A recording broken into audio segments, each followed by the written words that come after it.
जय श्री राम। श्री राम चैनल के दर्शकों को मेरा बार बार नमन। मेरे मित्रों, मैं आशा कर रहा हूं आप लोग हमें देख रहे हैं, लाइक कर रहे हैं, सब्सक्राइब कर रहे हैं, मेरी वाणी को जन जन तक पहुंचा रहे हैं। मेरे मित्रों, कल बताया था कि श्री वशिष्ठ जी श्री राम जी को बता रहे हैं दृष्टा का, दृश्य का जो अवलोकन करता है। दृष्टा मतलब देखने वाला, दृश्य मतलब जो अंदर चल रहा है। ध्यानावस्था में बैठिए या शांत चित्त बैठिए न बैठिए, फिर भी दृश्य चलता रहता है। जब तक उस दृश्य का अभाव नहीं होता है, ये मिथ्या दृश्य से बाधित होने पर चिन्मय रूप में अवशिष्ट हुए आत्मा का केवली भाव समझो। जब ये दृश्य प्रपंच समाप्त हो जाएगा, तभी केवली भाव को तुम प्राप्त कर सकते हो।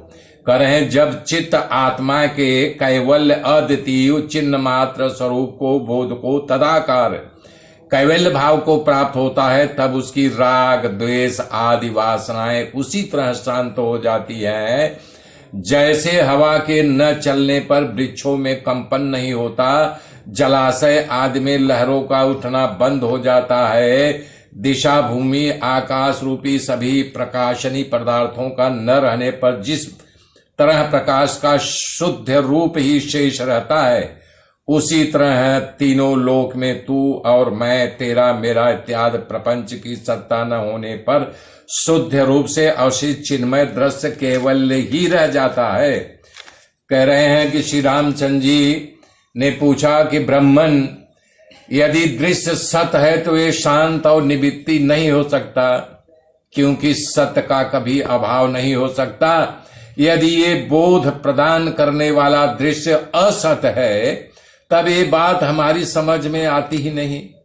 इसलिए दृश्य रूपणी हैजा जो मन में जन्म आदि भ्रम को उत्पन्न करने वाली है और दुख की परंपरा को देने वाली है, तो कैसे शांत होगी।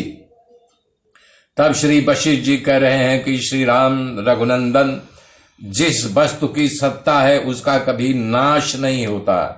एक जो कुछ आकाश आदि भूत और अहंकार रूप में लक्षित होता है, वो सब व्यवहार की दशा में जागृत होता है।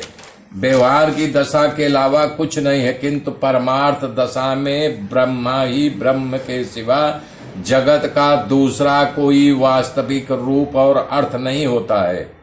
हमारे सामने जो कुछ भी ये दृश्य प्रपंच दृष्ट गोचर होता है, वो सब अजर अमर एवं अव्यय पर ब्रह्म परमात्मा ही है। सर्वत्र पूर्ण का पसार हो रहा है, शांत पर ब्रह्म में शांत जगत स्थित है। आकाश में भी आकाश का उदय हुआ है, तथा ब्रह्म में भी ब्रह्म प्रतिष्ठित है।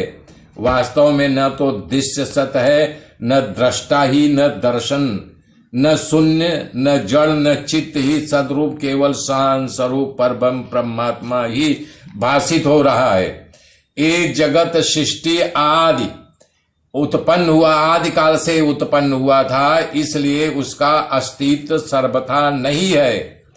कह रहे हैं, जैसे स्वप्न आदि में मन में ही नगर की प्रतीति होती है, उसी प्रकार जगत भी मन से उत्पन्न होकर के दिखाई देता है। स्वयं मन ही सृष्टि आदि में उत्पन्न न होने के कारण असत स्वरूप है। जो असत स्वरूप मन में कल्पित होने के कारण ये जगत असत्य है, फिर भी इसका अनुभव होता है, तो बता रहा हूं, उसको सुनो। मेरे मित्रों, आगे की गाथा कल जोड़ूंगा, तब तक इसका चिंतन कीजिए, मनन कीजिए। तब तक के लिए जय श्री राम, जय श्री राम, जय श्री राम।